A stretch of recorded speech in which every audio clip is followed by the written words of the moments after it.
निर्विशेष मनस्काय श्री वीर स्वामिने नमः।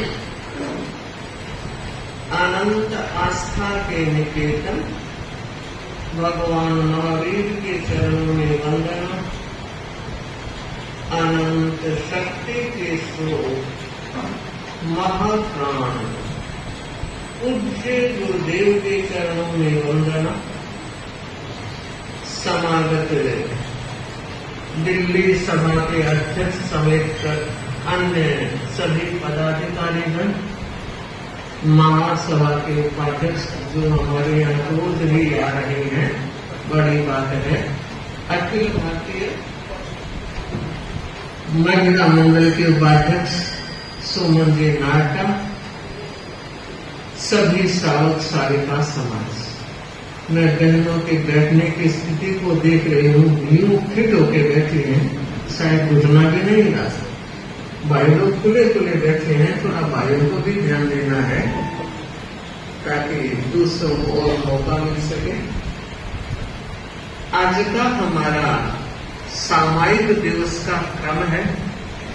मैं परिषद को एक ऐतिहासिक घटना से जोड़ते हुए प्रेरणा देना चाहूंगी कि हमारे जीवन में सामायिक संत दर्शन, दान देना, ये सारे तत्व तप करना कितना आवश्यक है। बात भगवान महावीर के युग की है, जब राजा श्रेणिक राजगृह में भगवान के दर्शन और प्रवचन में देशना में उपस्थित हुआ करता है। एक दिन का समय, देशना समाप्ति के बाद भगवान महावीर के श्री चरण में एक देव उपस्थित होता है। वंदना की और वंदना करने के साथ ही उसने श्रवण भगवान महावीर को कहा, मर जाओ, मर जाओ, मर जाओ। इतना गुस्सा आया सैनिक को, लेकिन सामने भगवान विराजमान थे, इसलिए सब्र रखा, कुछ नहीं बोला। और जैसे ही मुखातिब हुआ सैनिक की तरफ, तो कहा, जीते रहो, जीते रहो, जीते रहो। तो सोचा मुझे तो अच्छी बात कही, अगर मुझे यही बात कहता तो मैं सहन नहीं कर पाता। अब देखिए, इस बात को हम सब जानते हैं कि किसी के कहने से कोई मरता नहीं और कोई चिरायु होता नहीं, मगर शब्द का भी अपना संसार है, शब्द का भी अपना प्रभाव है, शब्द का भी अपना व्यवहार है। इसलिए मैं इस विशाल परिषद से यह कहना चाहूंगी, वचने का दरिद्रता।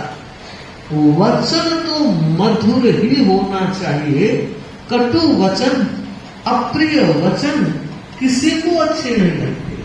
आपको अच्छे नहीं लगते तो फिर जब आप बोलते हो तो दूसरे को कैसे अच्छे लगेंगे। इसलिए ध्यान देना है, जो व्यवहार, जो भाषा मुझे अच्छी नहीं लगती, अगर आप उसका प्रयोग करते हो तो दूसरों को भी आप अच्छे नहीं लगोगे। कुछ व्यक्ति ऐसे होते हैं, कुछ व्यक्ति ऐसे होते हैं जो दिल में उतर जाते हैं। कुछ व्यक्ति ऐसे होते हैं जो दिल में उतर जाते हैं, तो कुछ व्यक्ति ऐसे भी होते हैं जो दिल से उतर जाते हैं। अब साधन तो वाणी थी, व्यवहार भी तो था, इसलिए सैनिक बड़ा खुश हुआ कि मुझे तो आशीर्वाद मिल गया। सामने अभय कुमार बैठा था। अभय को क्या कहा, चाहे जीत चाहे मर, जो तेरी इच्छा। और कहते हैं संयोग की बात देखिए, उस देव की नजर रास्ते पर गई तो काल सोकरिक जाता हुआ दिखाई दिया, तो उसे कहा, ना जीत ना मर। देव चला गया। श्री भगवान के चरणों में श्रेणिक सम्राट कहता है, महाराज इस देव का दिमाग का कुछ स्क्रू लूज हो गया। कितनी सिर धड़ बिना की बातें। भगवान ने कहा नहीं, उसने ठीक कहा। भगवान आप कहते हो तो मान लेता हूं, मेरी छोटी बुद्धि तो इसको हजम भी नहीं कर पाई, मुझे समझाए, कृपा करें।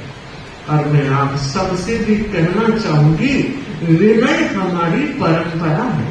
हमारे बहुत से भाई बहन बड़ी विनम्रता से बात करते हैं और दिल को गदगद कर देते हैं, लेकिन ऐसे साविकाएं भी आते हैं, मंगल पाठ सुनाओ। आप देखिए, बात तो वो एक व्यक्ति कह रहे हैं, मत्थे उड़ाने, कृपा करो, मंगली बख्शाओ और मंगल पाठ सुनाओ। काम तो एक ही करना है, मगर आप देखिए कहने का तो तरीका कैसा है।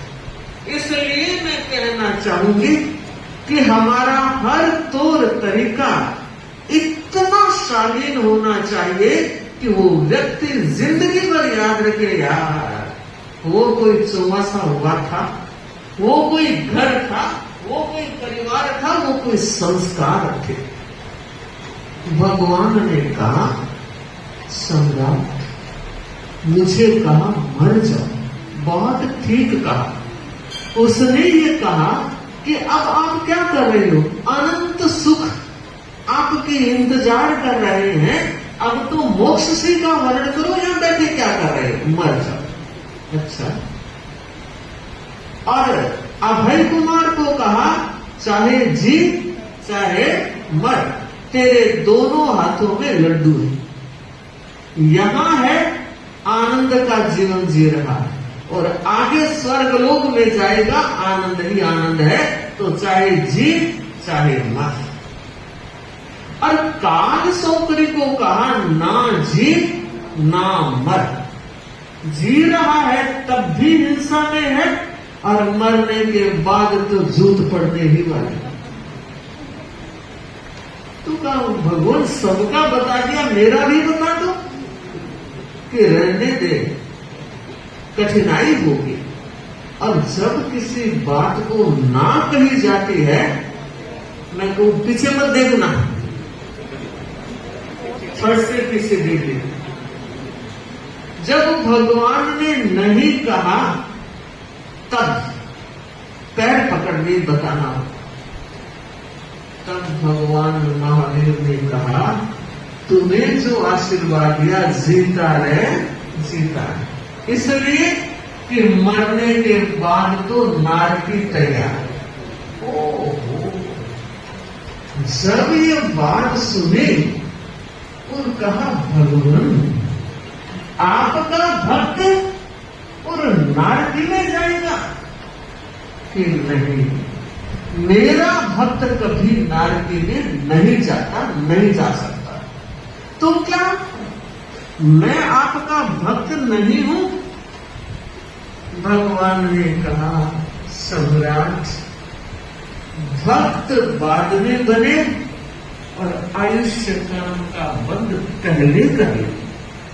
और जब आयुष्य कर्म का बंध कर लिया जाता है, तो जैन धर्म और कर्मवाद के आधार पर वो नहीं बदल सकता, वो निकासित बंध हो चुका है।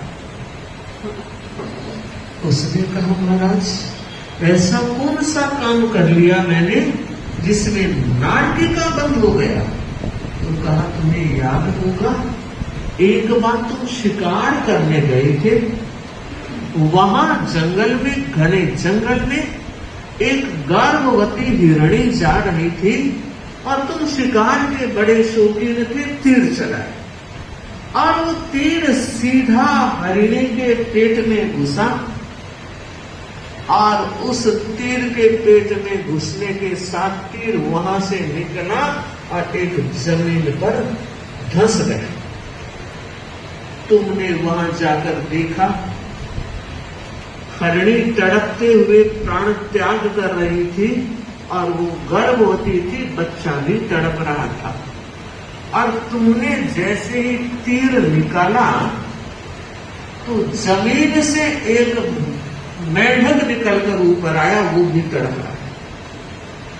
और उस समय तुम्हारी मनस्थिति, तुमने कितना आनंद बनाया, नाचते हुए गाते हुए अपने शौर्य की प्रशंसा करते हुए तुमने कहा मेरे जैसा दुनिया में कौन कोई दूसरा है। एक तीर तीन शिकार, एक तीर तीन शिकार, एक तीर तीन शिकार। याद आया? भगवान याद आया। बस वो ही क्षण था, नर्क का बंधन हुआ। नर्क जाना कोई नहीं चाहता। अब देखिए, सम्राट कह रहा है प्रभु आप तो कर तुम समर्थ हैं, अगर तुम समर्थ हैं, अन्यथा कर तुम समर्थ है। आप अन्यथा भी कर सकते हो, मुझे बचा लो, मुझे कोई रास्ता बताओ, मुझे कोई उपाय बताओ, मैं नरक में जाना नहीं चाहता। भगवान तो जानते थे, फिर भी उन्होंने कहा सैनिक, तेरे ही राजगृह में पुण्या श्रावक रोज सामायिक करता है, अगर वो एक सामायिक तुझे मोल दे दे तो तुम्हारा नरक गमन टल सकता है।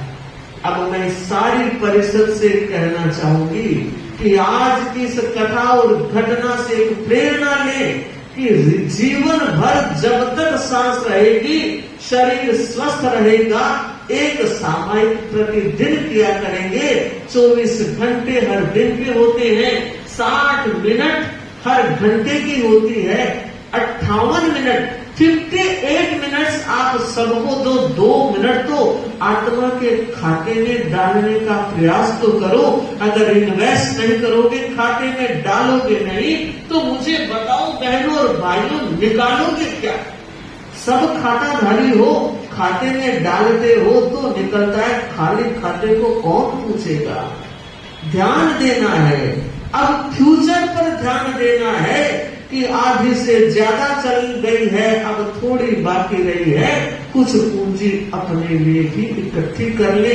एक सामायिक नरक गमन को टाल रही है। राजा सैनिक महलों में नहीं गए, सीधे वहां गए और लोगों ने ढूंढ कर कहा पूर्या तुम्हारे घर मगधेश आ रहे।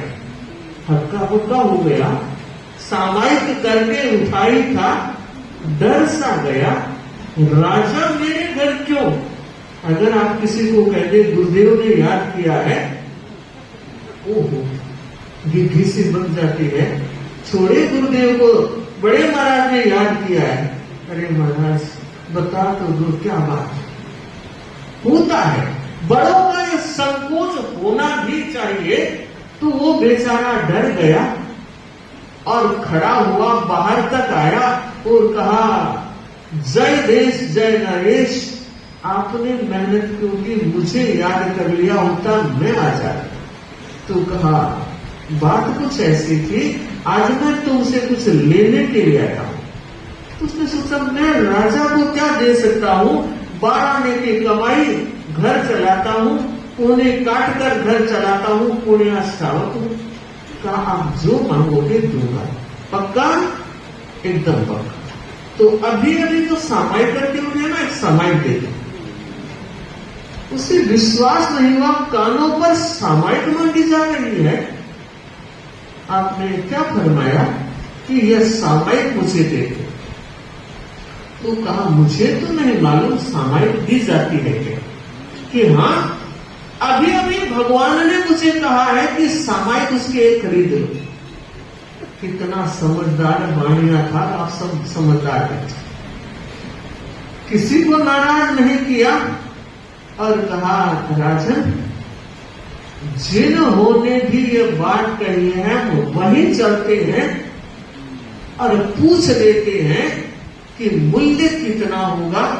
मैं अधिक मूल्य लेना नहीं चाहता, जो मेरी सामायिक का मूल्य है उतना आप मुझे दे दीजिए, मैं सामायिक आपको दे दूंगा। अरे सौदा कट गया, भगवान जितना कहेंगे दे दूंगा। अरे भगवान के पास दोनों जाते हैं और मूल्य पूछते हैं। ध्यान देगी परिषद, भगवान महावीर कह रहे हैं कि एक सामायिक लेना तेरे वश की बात नहीं है। अरे सामायिक तो छोड़, अगर एक सामायिक की दलाली भी कोई करता है तो तेरे मगध का सारा धन एक तरफ और सामायिक की दलाली एक तरफ। बोल कितना मिलेगा? बंद। सैनिक मायूस हो और कहा तब भगवान कोई दूसरा रास्ता, तो कहा दूसरा रास्ता है, तुम्हारे घर की दासी बहुत कंजूस थी और इसलिए उसका नाम कृपणा पड़ गया। किसी को कुछ देना उसे सुहाता ही नहीं। अगर वो संतों को दान दे दे तो तुम्हारा नरक टल जाएगा। कितनी बड़ी महत्ता दान की। हीरो का व्यापार है शावकों, और ये असली पूंजी 12वां व्रत, साधु और शावक का योग, चित्त नित्य और पात्र, तीनों चीजें मिलती है 12वां व्रत। सीधे राजमहलों में गए और संयोग देखिए, दो संत गोष्ठी के पर भूमिका बनाने की जरूरत ही नहीं पड़ी। और सम्राट सैनिक ने कहा दासी, दरवाजे से मैंने देखा है दो संत आ रहे हैं, तो अपने हाथ से दो। तो कहा राजन, मैंने तो देने की कसम खा रखी, नहीं दूंगे। तो कहा देना तो होगा, रत जब हो रहती तब तक संता है। और अब शर्म के मारे कुछ बोल नहीं पाई और चम्मच उठाया और सब्जी दाल जो कुछ भी संतों को दी। काम हो गया, आंखों के सामने हुआ। भगवान के पास गया, उसका मेरी मुरादी बच रही ना भगवान। दासी ने दान दे दिया कि मैं कैसे, मैंने अपनी आंखों से देते हुए देखा। तो कहा जाओ तो अपनी दासी से पूछो कि दान देते हुए तूने क्या कहा। जाकर पूछा तो कहा महाराज मैंने ये कहा दान मैं नहीं दे रही, चम्मच दे रहा है, ये बच्ची दे रही है, मैं नहीं दे रही हूँ। मैं आप सबसे बताना चाह रही हूँ दान के साथ भाव भी जुड़ना। और इस विशाल परिषद महिलाओं को एक बात और कहना चाह रही हूँ। हमें पता है वो चली जाते हैं और बहनें आजकल बातें करती हैं, मेरे घर से क्या गया, तेरे घर से क्या गया। सच में ये बहुत बड़ी बात है। और मुझे ऐसा लगता है जो भी ऐसा कर रहे हो वो छिलका रख रहे हो, रस तो रसना ले। अरे 12वां व्रत एक चने का भी निपटेगा, पात्री भर के भी निपटेगा। साधु संत किसी को एक कहते नहीं है कि तुम हमारे लिए यह बना दो। जो उनके घर में बना है उसमें जो उनको लाइक करेंगे वो लेंगे, आप उपयोग रखिए, भावना पाइए। मगर ऐसे अगर आप बात करते हो तो देने के बाद रस तो रसना ले गई, छिलका बचा अवशेष। छिलका रहता है, रसना रस है। इसलिए जब उसने कहा कि मैंने तो यह का चम्मच दान दे रहा है, मैं नहीं दे रही हूँ, भाव नहीं जुड़े, दान व्यर्थ है। और कहा भगवान अब कोई और रास्ता करो। अरे सैनिक दो बता दिए, कुछ और बताओ। तब कहा एक काम कर सकते। क्या पता है? कान सौकरी कसाई। शुक्लाचार्य जी बोले कान सौकरी कसाई वो रोजाना 500 भैंसे मारता है, बड़ी हिंसा करता है। अगर एक दिन हिंसा का त्याग कर ले तो तुम्हारा नरक टल सकता है।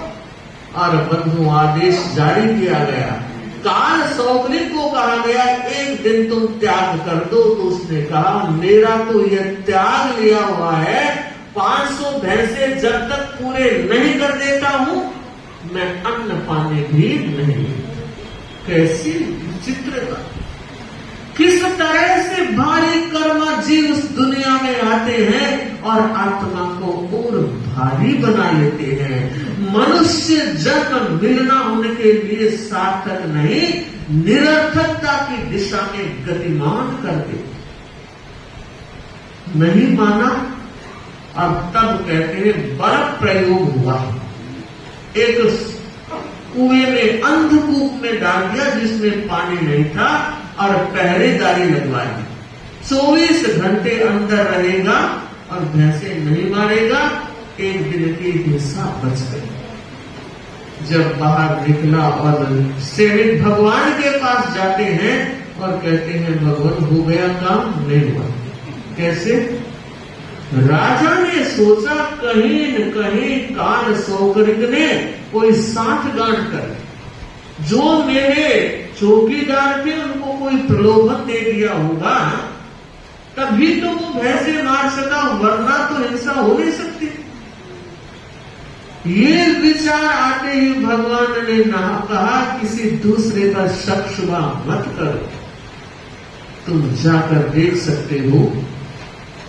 अंधकूप में था, पसीना आ रहा था, शरीर पर मैल जमा हुआ था, अपना मैल उतारा, भैंसे का आकार दिया और मार दिया और 500 लकीरें खींची हुई थी। यह थी भाव हिंसा। फिर कहना चाहूंगी, मन एव मनुष्याणाम कारणम बंध मोक्ष। ये मन और भाव बंधन के कारण और मुक्ति के कारण भी यही बनते।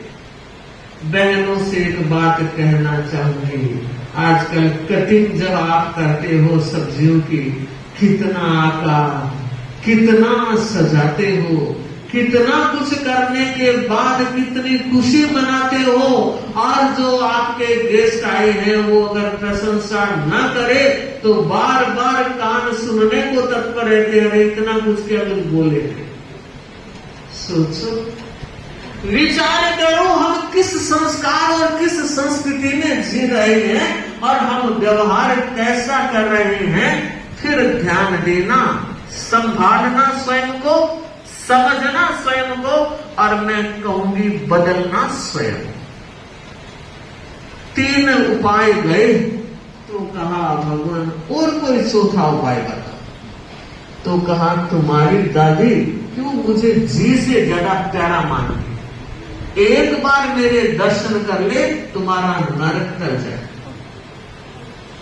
अरे वो तो बहुत सरल उपाय है, अब तक तो पराये लोग थे, अब दादी तो मेरी खुद की है, काम हो जाएगा। बहुत खुश होकर के गए और कहा दादी मां सिर्फ एक बार भगवान महावीर के दर्शन कर लो, मेरा नरक गमन टल जाएगा। और उसने कहा पोते एक बार जाते हुए 4 बार जा, मैं भगवान के दर्शन नहीं करूंगी अभक्ति आत्मा से। बंधु बहुत उदास होकर के जब लौट रहे थे, अभय कुमार हमेशा अपने पिता की शरण वंदना करता था। मंत्री भी था और आपको पता होगा वो बेटा भी था। चरण वंदना किया करता था।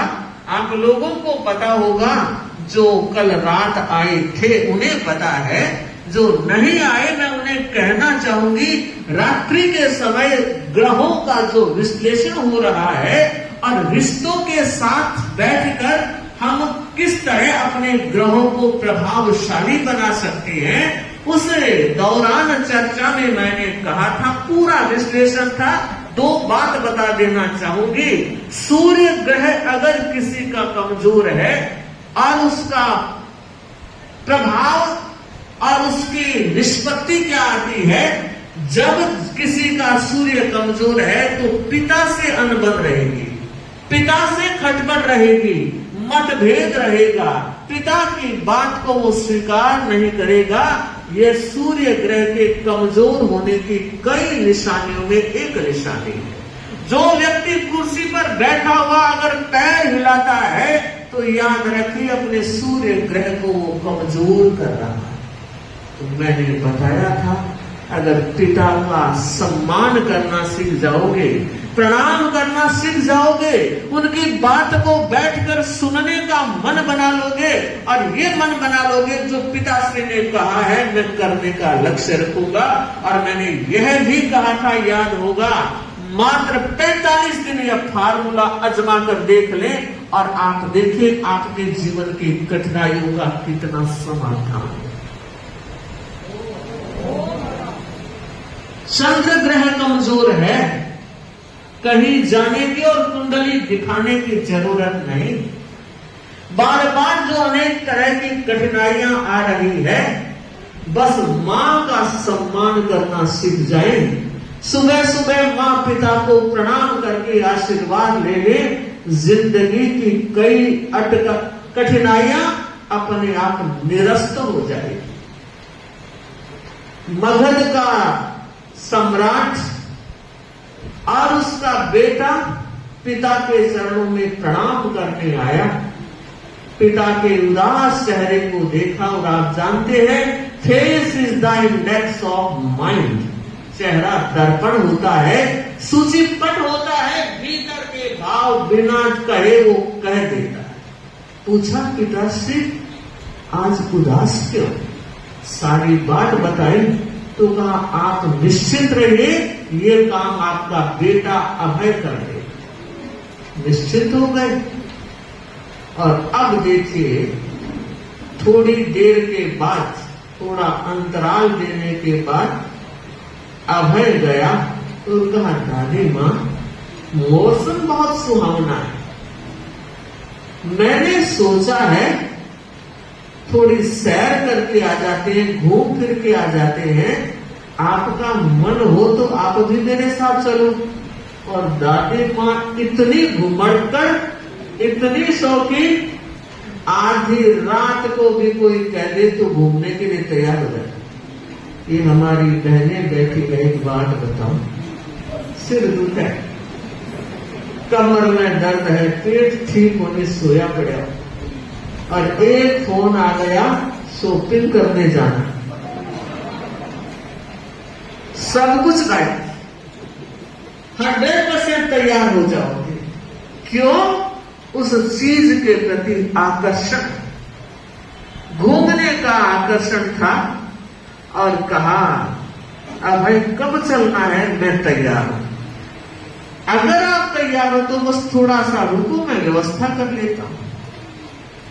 अभय ने हाथी को सजाया, महावत को तैयार किया और कहा जब तक मैं ना कहूं तब तक हाथी को रोकना।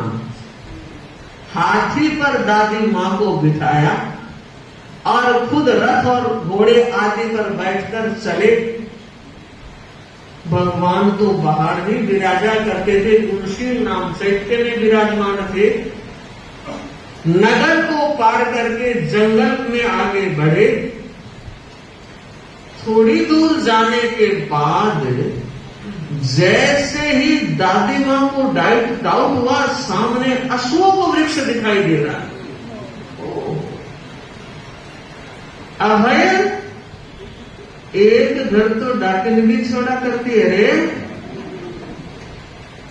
मेरे साथ भी यूं किया। और महावत को कहा रुक जाओ, वो रुक गया क्या? आदेश था, नहीं रुका। और थोड़ी दूर और चलने के बाद वो तिगड़ा दिखाई दिया, छत्र दिखाई दिए, और बस भगवान का चेहरा दिखना थोड़ा सा ही बाकी था। और हाथी नहीं रुका। दादी मां ने क्या किया, कमर से कटार निकाली और दोनों आंखें फोड़ दी।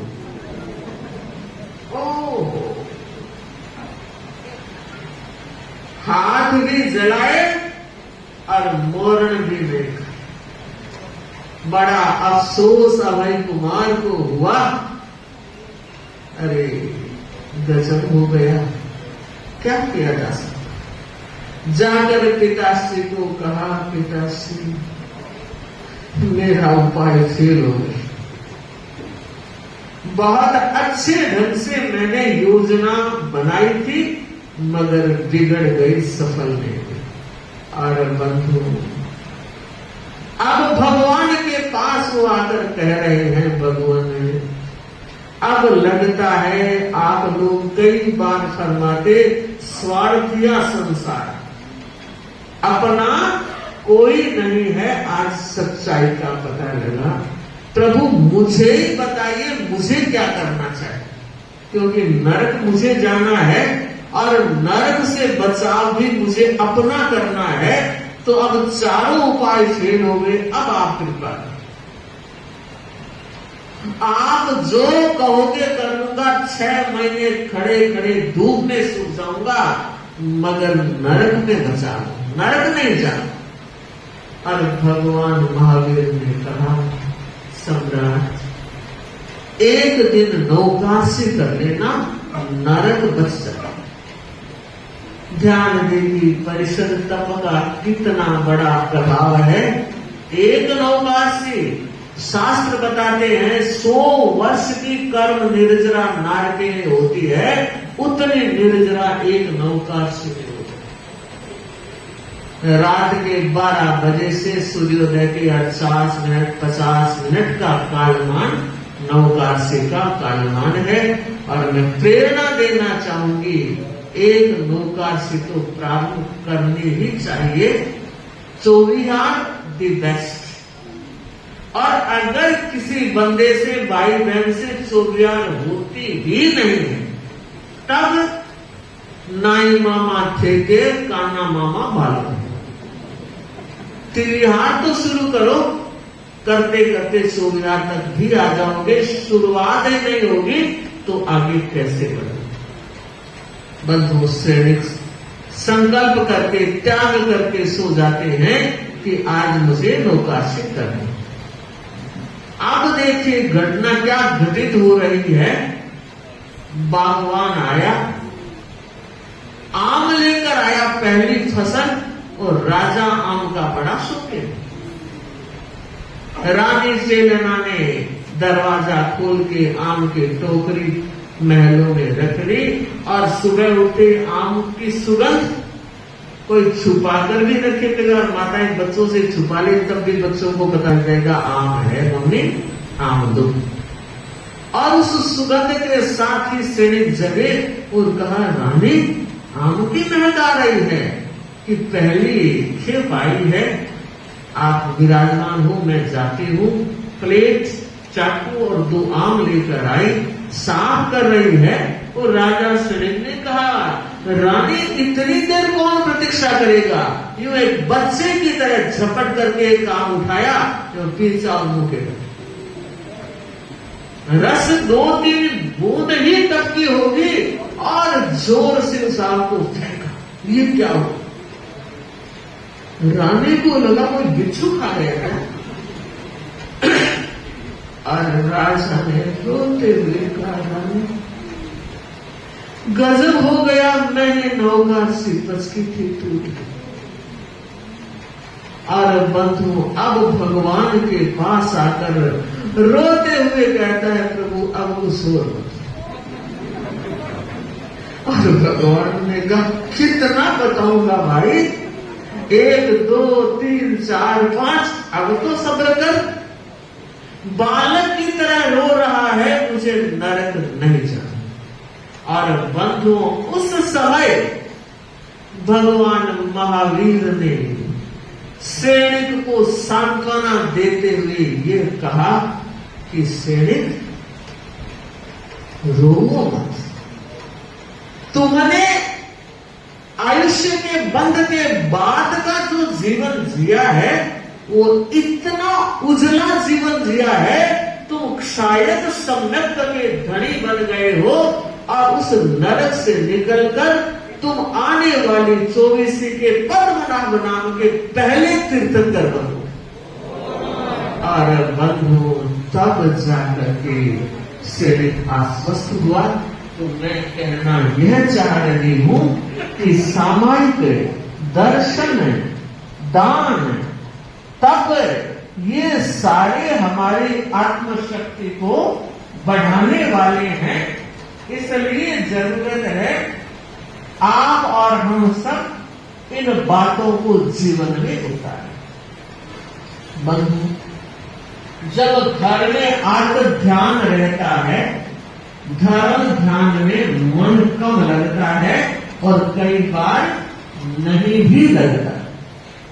तो मैं आज कुछ ऐसी बातें 2-4 मिनट का समय है बताना ये चाहूंगी कि किस तरह से हम आत्म ध्यान से अपना बचाव कर सकते हैं। आप घर में रह रहे हो और आपका सोने का आपका अपना बेडरूम है।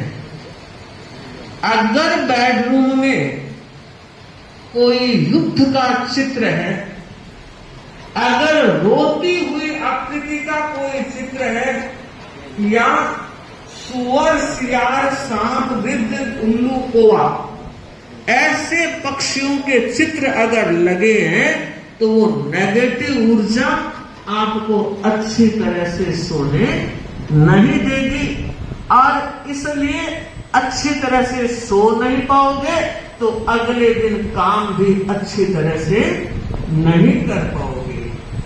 दूसरी बात, बेडरूम में कभी भी पानी वाला चित्र नहीं लगना चाहिए। चित्र ऐसे आते हैं जिसमें झरने, नदियां, समंदर, पानी दिखाई जाते हैं, वो चित्र बेडरूम में नहीं लगने चाहिए। और उसके साथ ही साथ गुरुदेव का, तीर्थंकर आदि का, आपके घर में कोई नातीले साधु साधु के चित्र भी नातीला परिवार लगाता है तो ऐसे चित्र भी बेडरूम में नहीं लगने चाहिए। तो आप पूछेंगे कैसे हो? अगर हरा पहाड़ का चित्र हो, पूरा सूखा पहाड़ नहीं, पहाड़ पर हरियाली हो, ऐसे चित्रों का उपयोग किया जा सकता है। उगते सूरज की पेंटिंग लगाई जा सकती है और परिवार का सामूहिक कोई चित्र हो जिसमें दादा, दादी, मम्मी, पापा आदि सामूहिक फैमिली का कोई चित्र हो, हंसता खेलता चित्र हो, ऐसे चित्र का उपयोग पॉजिटिव ऊर्जा को देता है, सकारात्मकता बढ़ाता है। तो जितनी पॉजिटिव ऊर्जा घर में रहेगी, घर में रहने का आनंद आएगा। और जिस घर में नेगेटिविटी बढ़ी रहेगी तो घर में रहने का, रुकने का मन कम करेगा और बाहर जाने का मन ज्यादा होगा। इसलिए घर में नेगेटिविटी ना रहे, जितनी पॉजिटिविटी रहेगी उतना ही घर अच्छा रहेगा। दूसरी बात है, घर का मुख्य दरवाजा बहुत महत्वपूर्ण माना गया है। मुख्य दरवाजे के दाएं बाएं किसी भी दिशा में हो, पर यह जरूर बताना चाहूंगी, अगर कभी कोई नया जमीन का सौदा कर रहे हो, दक्षिण मुखी घर पनपता नहीं, इसलिए दक्षिण मुखी ना होना चाहिए। बाकी उत्तर वेस्ट माना है, पूरब पश्चिम का भी हो सकता है। तो उसमें भी जहां मुख्य दरवाजा जिसको कहते हो, अब मुख्य दरवाजे आजकल 2 हो जाते हैं। पहला, आप कॉलोनी में एंट्री कर रहे हो, दूसरा आप घर में एंटर हो रहे हो। तो मुख्य दरवाजा यहाँ मेरा कहने का मतलब है जिसके साथ आप घर में आ रहे हो। जैसे यहाँ 2 दरवाजे हैं, एक बाहर है, ये दूसरा अंदर, और उससे आप सीधे अंदर आ गए, तो ये घर का मुख्य दरवाजा माना गया है। उस मुख्य दरवाजे के दाएं बाएं 2 स्वस्तिक होने चाहिए। अगर आपको लग रहा है कि मेरे घर में नेगेटिविटी ज्यादा है तो आप इन 2 स्वस्तिकों को लगाएंगे। मैं थोड़ी सी विधि की चर्चा भी करूं। वैसे तो कहीं भी मिलेंगे, आप चिन्ह देंगे, लगा देंगे, नहीं, उन्हें भी वैसे स्वस्तिक अपने आप में एनर्जेटिक माना है, लेकिन उसको भी स्वस्तिक साठिया 2 साठिए आपने लिए और उसके बाद सबसे पहले आपका जो इष्ट है 9 बार उसका नाम ले लें, 9 बार नवकार मंत्र का नाम ले लें और 9 बार ओम असि आउसा नमः। ये बड़ा पावरफुल मंत्र है, जयाचार्य का इष्ट मंत्र माना गया है। तो ये 9 बार लेने के बाद 3 बार विघ्नायण बोल लेंगे और कहना चाहूंगी 1 बार मंगल पाठ जरूर बोल लिया जाए और फिर उन दोनों को स्थापित करने का आप अच्छा दिन भी जानते होंगे, अच्छा दोघड़िया भी, अच्छा दिन भी, ताकि वो आपकी जो नेगेटिव ऊर्जा है उसको बदल करके पॉजिटिव ऊर्जा करेगा और 90 दिन में आप प्रभाव उसका अनुभव करने लगेंगे। तो आज का समय संपन्न है और भी